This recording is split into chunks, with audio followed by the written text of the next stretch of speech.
Paano nga ba natin mare-recover ang ating Facebook page or even profile account na na-suspend or na-disabled?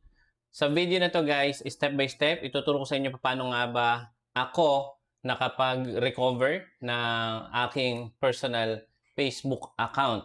So napakahirap po talaga kapag nawalan po tayo ng Facebook account, lalo na kung profile. Okay, number one, siyempre kung connected yung mga businesses mo dito sa iyong main account which is yung profile, wala ka na magiging access doon. Pangalawa, siyempre yung memories na nandun sa Facebook, lalong-lalo na kung matagal mo nang na-create yan tapos na-suspend or na nagkaroon ng violation tapos meron ka na lang 180 days para ma-recover yan. Kung hindi mo magagawa yung step na ito, possible baka maging permanent suspended or deactivated yung inyong Facebook account. So, how to recover suspended Facebook account before mag 180 days? Ito lang po yung binigay ni Facebook para po makapag-appeal tayo at mabasa or ma-receive ng mga support. Well guys, ang dami pa rin nagme-message sa akin regarding dito. Pero pag-usapan na natin. Pakita ko lang sa inyo muna before tayo mag-proceed dito sa ating step-by-step guide. Ito yung nangyari sa account ko noong May 24, 2025. Ilang beses ako nagkaroon ng violation at tayo ay ilang beses din na-suspend. Okay? Kung familiar kayo sa May 2025, ito po is election day. Nagkaroon po tayo ng mga posts regarding sa politics or mga civic issues na na-post natin or na-share natin. At talamak po ang pagre-report sa mga personal account or even pages kapag nagpo-post kayo ng mga related sa politics. Even ngayon, ang dami pa rin nag-message sa akin, "Sir, i-guide nyo naman ako, tulungan nyo naman ako. Paano nga ba ma-recover yung suspended account? At willing to pay pa yung iba pero hindi ko talaga ma-assist. Sobrang dahil kong ginagawa." At guys, ang pag-recover ng account, hindi po yan instant. It takes time po talaga. No? At the same time, kailangan nating maghintay, no? Magtiis kung kailan mababasa o mapapadali yung ating pagpasa ng appeal or ng explanation sa support. So, ito yung aking Facebook account, suspended account, last May 2024. Ayan, 2025. Ayan. Ang violation ko dito na-waive naman, nagkaroon ng problem talaga si Facebook that time, cybersecurity violation. Parang ganon. So guys, yung unang suspension ng account ko is 72 hours lang bumalik. Tapos, ilang buwan pa, nagkaroon ulit ng problem.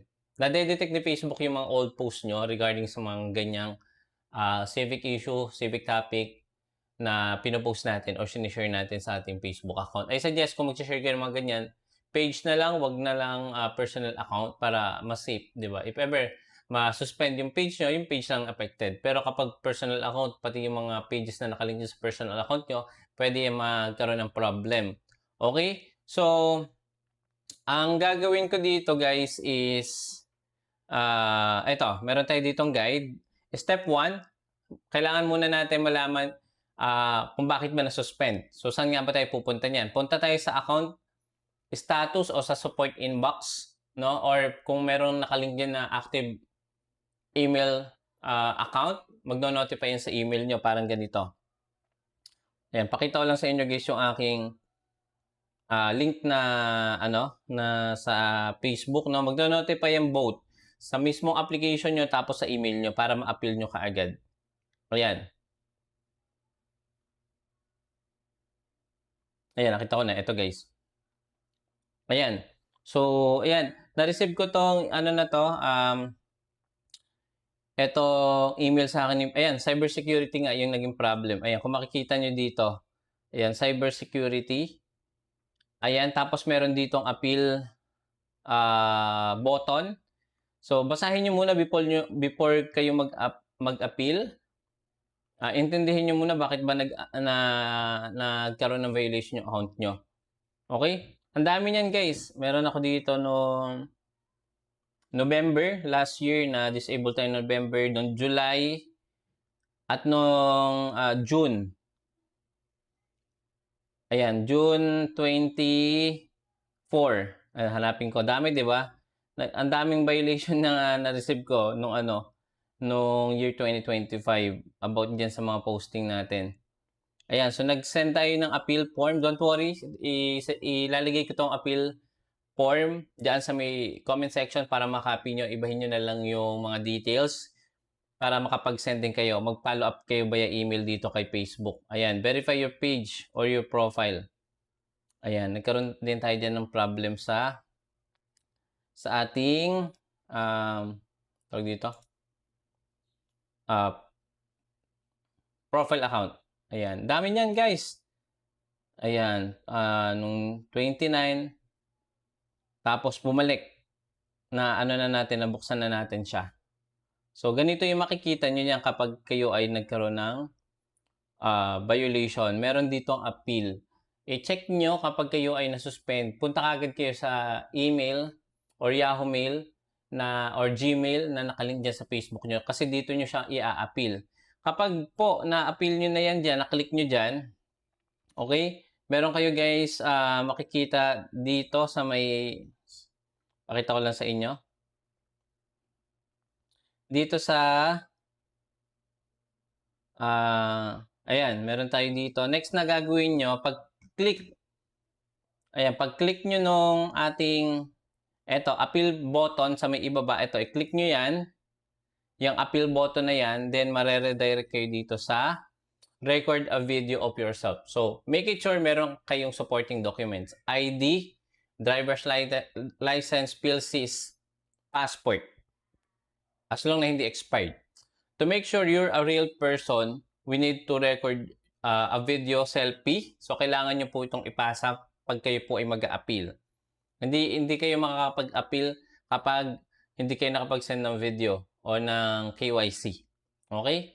So, next step niyan, ayan, take a video selfie. Siyempre, dapat malinaw yung camera na gagamitin nyo. Well, lit area or maliwanag. Hold your phone in eye level. Tapos, follow nyo po instruction. Click nyo lang yung start selfie. Ayan, nag-selfie tayo niyan that time. Kanan, kaliwa, taas, tsaka sa baba. Kinukuha po ng Facebook. To verify na kayo po mismo yung owner ng page or ng profile account. Okay, next nyan, i-submit nyo na. Ganito yung mga kikita nyo, submit your video selfie. Thanks for completing this step. Okay, kapag next nyan, ganito na yung magiging status. You submitted an appeal. Yun po yung first appeal. Okay, pero po yung second, follow up po, kailangan natin gawin yun. If ever 72 hours hindi pa rin siya bumabalik or nare-reinstate yung account nyo, kailangan nyo mag-follow up kay Facebook. Okay? So next nyan, ayan, ito yung na-receive ko nung nasuspend yung account ko. Magno-notify yan sa Facebook, magno-notify yan sa email, at sa ayan, dalawa yan. Email at sa Facebook app. Makikita nyo sa may, yan, sa may taas. Ayan, your account has been suspended. You can appeal on, you can appeal the decision on Facebook. Ayan. Ayun yung ginawa natin. So, meron lang po tayong 180 days bago po matapos yan, bago ma-permanently suspended yung account nyo or disabled, kailangan makapagpasa na po tayo. Okay? Kapag hindi natin napasa yan, sorry to say guys, mape-permanently suspended or deactivate na yung ating account. So, next niyan, ayan na, you've unlocked your account. Bumalik na siya guys. Ganito yung magiging status kapag nabuksan nyo na yung inyong Facebook or na-recover nyo. Your current password won't work if you try to log in from somewhere. Ayan. Kailangan natin magpalit guys ng password kapag po bumalik na yung account natin. Siguro for security reason ni Facebook, baka na-hack, na-compromise yung account mo, kaya kailangan mo talagang magpalit ng password. Okay? So, ayan, na-unlock natin siya noong May 27. So, 25, 24 tayo na na-suspend or na-deactivate yung account natin, tapos bumalik na siya. Nung pangalawang receive ko ng suspension, 1 month na mahigit, hindi pa rin bumabalik. So, ganito na yung ginawa ko. Okay? Minimize muna natin yan. So, nakapunta na tayo sa account status or support inbox. Basahin yung violation at copyright.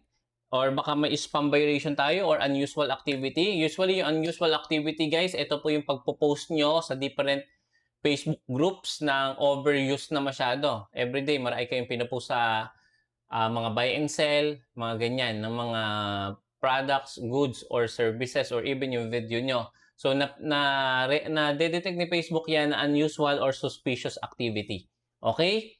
And yung spam naman, ito naman yung pagko-comment sa mga, or pagbe-message sa mga Facebook account na hindi mo naman friend or malayo, unrelated kayo sa isa't isa, pero ginagamit nyo yung account nyo or page nyo para mang-spam, di ba? Or mag-send ng video link para mapanood nila yung reels nyo. Huwag nyo pong gagawin yun. Possible ba masuspend yung account nyo? Pinaka-importante, dito mo malalaman kung pwede pang i-appeal. Kapag po meron kayong nakalink na email or active yung email na nakalink dyan sa Facebook nyo. Katulad nung sa atin, automatic yun, nung nasuspend, nag-notify kagad yun sa Yahoo Mail ko. Yahoo Mail kasi yung gamit ko dyan. Okay? Step number 2, guys, submit an appeal. Yun yung ginawa natin kanina. Nagpasa po tayo ng ID. So, make sure bago nyo i-click yung appeal button doon, i-ready nyo yung ID nyo na hindi expired. At dapat malinaw yung pagpasa nyo ng video selfie. And then, wait nyo lang ng 72 hours kung first time nyo na-suspend yung account nyo. Click request or appeal. Okay? So, gumamit ng clear at professional explanation, guys. Okay? So, don't worry. Nag-ready na din po ako niyan. Pakita ko lang sa inyo. Ayan, gumawa na din tayo niyan kanina. Dito ba? Wala pala dito. So, mamaya, i-check natin, gumawa na tayo ng appeal kanina. So, pakita ko lang sa inyo. Ito siya. Okay, gumawa na tayo ng appeal. Ito, guys, isang mahaba at isang maikli na appeal. Okay? So, ito siya. Pakita ko lang sa inyo para magkaroon kayo ng idea. Ayan, ito yung ating appeal form na nasa notepad ko. Ang gagawin nyo, guys, kung gusto nyo i-copy itong appeal form ka na to, ilalagay ko dyan sa may description or dyan sa may comment section, ipipin ko para makakopy mo na lang siya. Papalitan nyo na lang po yung profile link, yung email, tapos yung account, page account number, page account ID, lagyan nyo din kung kaya, or yung Facebook link. Ayan yung ating explanation. Dapat formal, no? Yung ating pagpasa ng appeal para si support makita din kaagad or hindi, 'di ba, mabastusan sa atin yung support. Yung iba kasi sobrang galit na sa support, hindi nagre-reply yung support. Kung ano-ano na yung nasasabi natin. Okay. Basahin, sabihin na original yung content at wala kang violation. So, yung ganun lang naman explanation yun. Medyo mahaba pero ganun din naman yung punto nun. Iwasan na aggressive or emotional na message. Pag ganyan po, guys, binablock na po kayo ni Facebook. Hindi na kayo talaga re-replyan. Kapag ganyan yung mga reply nyo or inquiry nyo sa support. So, dapat behave lang tayo. Okay? So, ito yung tip sa step number 2. Mas maaga mag-appeal, mas mataas yung chance na ma-recover. Meron pa kayo, guys, notification or tawag dito? Progress nung pagpasa nyo ng support, kung ilang days na ba yung nakakalipas, kung hindi pa na-appeal. So, meron mag-notify pa rin yan sa Facebook page nyo. Step number 3, verify your identity kung kailangan. Yun nga yung ginawa natin kanina. Nag-upload tayo ng government ID or ng passport para, 'di ba, malaman ni Facebook na tayo yung may-ari nun. At meron ding video selfie na kasama yon. Step number 4, secure your account, prevent yung mga susunod na suspension. So, malinaw po dito. Explain ko lang. Kapag po kayo ay first time naka-receive niyan, 72 hours is bumalik yung inyong Facebook account or page. Huwag na po natin ulitin yung mga ginawa natin, mga unusual activities or spamming. Pag po tayo ay nagkaroon ulit ng suspension ng 2 beses sa loob ng 1 buwan, ang penalty na niyan, guys, mas matagal na siyang ma-recover. Maghihintay pa tayo ng ilang buwan or ilang linggo. So, yung sa akin, based on experience, yung pangalawang suspension account ko, na suspend ako ng July. Oo, July. Kasi, ano yan, dahil nag-message sa akin, may reply ko doon sa comment section. May yung pag-send ko ng mga details about sa PCY pa yun eh. So, ang gamit ko kasi personal. So, wala ako nung automatic send na info. So, iniisa-isa ko yon. na-spam ko siguro yung yung Messenger. Kaya blinak ako na yung Facebook. So, buti na lang guys, meron pang isang way kasi medyo matagal na nakakainip din eh. Nang 1 month pa hindi pa rin nare-recover yung account ko. Ang ginawa ko guys is, kailangan ko ng kontakin ng support. Okay, so paano nga ba natin makokontak yung support? Number 1, dapat meron kayong nakalink dyan na Instagram. Kung meron kayong personal account, I highly suggest kung magkakaroon ng matagalang suspension ng inyong personal account, kung meron nakalink din na Instagram account, 'di ba? Link 'yun eh. Parehas yung kay Facebook, yung Instagram at yung Facebook kay Meta 'yan. May way pa para ma-recover. 'Yun yung ginawa ko, guys. Binerify ko yung Instagram account ko para makapag-contact ako sa support. Okay, 'yun yung ginawa ko. So, pakita ko lang sa inyo, ito 'yun, yung ating tawag dito, IG account. Ayan, binerify ko siya guys noong June ata yun or July. Ito, pakita ko sa inyo. Ayan siya guys. Ito yung ating Instagram account, Jose Opo Molleda Jr. 3 posts, 53 follows. Buti na lang guys, talaga nakalink to sa aking personal account. Kung hindi, wala na akong way para makapag-follow up ako kay Facebook. 'Di ba? So, ang ginawa ko guys is pumunta ako dito sa setting, tapos hinanap ko dito yung option na verify. Dito yan sa may bandang taas. Saan na ba yan? Verify. Ayan, dito sa account center. Tapos meron dito guys, subscription.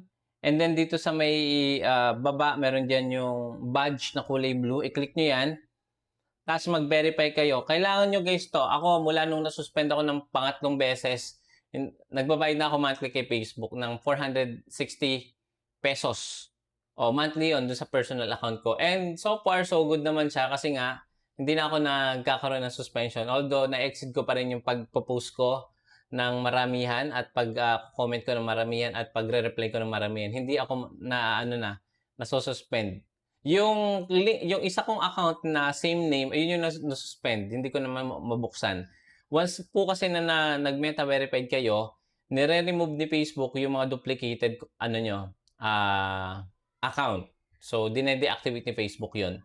Kaya, I suggest before kayo mag-meta verify, i-delete nyo muna yung mga duplicated account nyo kung personal yan. Okay? Dapat isa lang talaga. So, ito yung ating binayaran kay Facebook. Ayan, yung lang, standard lang. Kaya pala Instagram. Para makontak natin yung support. Okay? So, ayan, makikita nyo dito. Enhance support, chat, or email with agent. Real person po yung kausap ko dito. Okay? So, ang nangyari guys is, gumawa ako ng appeal. Ito yung appeal. Pinasa ko to sa kanya. Ayan, ito, kokopyain nyo na lang po itong appeal form na to. Ayan, copy nyo lang ng ganyan. Tapos, isend nyo sa support. Dito sa support. Kapag kayo ay na-verified na. Okay, meron po yan ditong option contact support. Kapag na-verified na kayo, pwede na kayo guys mag-contact. Ayun, expired on July 28. So, binerified ko siya noong June 27. Tapos, 1 month lang siyang binerified. Tapos yun, nung na-recover ko na yung Facebook account ko, doon naman ako nag-verify sa mismong Facebook account, hindi na sa Instagram. So, every time na magkakaroon na ako ng issue, kinokontak ko kagad yung support. So, ganun lang siya guys. Okay, so kung wala pa kayong way paano ma-recover at medyo matagal na suspended pa rin yung account nyo, sa Instagram, kung nakalink dyan or meron kayong account sa Instagram at nakalink sa personal account nyo, i-verify nyo yung Instagram nyo. Isang buwan lang naman yung guys, nasa 400 plus pesos lang siya. And ang nangyari naman, na-verify ko, in God's grace, di ba, bumalik yung account natin. At kahit demonetize tayo sa Facebook, meron pa rin namang way to generate, di ba, kahit papano. Nakapag-share tayo ng affiliate partnership, nakaka-join tayo doon sa mga affiliate partnership program kay Facebook. At the same time, nakakapag-offer pa tayo ng goods and services sa online. So, yung number 5, ito po yung pinaka-crucial part, no? Kapag medyo matagal na, follow up and be patient lang talaga. Regular, i-check nyo yung email nyo, yung support inbox kasi yan ay nagpa-follow up sila. Okay? Maghintay ng response. Kung first time nyo, usually tumatagal siya ng 24 hours to 48 hours hanggang 72 hours.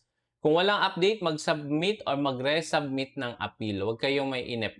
Mag-submit pa rin kayo ng appeal kahit ilang araw na or ilang linggo na hindi pa rin bumabalik yung account nyo. Matigas kasi yung ulo natin, no? Pasaway din tayo minsan. Bawal nga kay Facebook yung spamming, bawal yung pagpo-post ng civic issue, yung civic videos, politics, yan. Prone po yan sa reporting ngayon. So bonus tip, eto, before tayo ma-end, mag-meta verify kayo, mas malaki yung chance na ma-recover niyo yan kapag po na-contact niyo yung support. Mag-access sa live support kapag po nagkaroon kayo ng meta verify, mas mabilis ma-review at ma-appeal kapag po tayo ay mayroong blue badge. Okay? So, ganito naman yung mangyayari kapag po kayo ay bumalik na yung account nyo. Ayan. Ganito na yung makikita nyo, guys.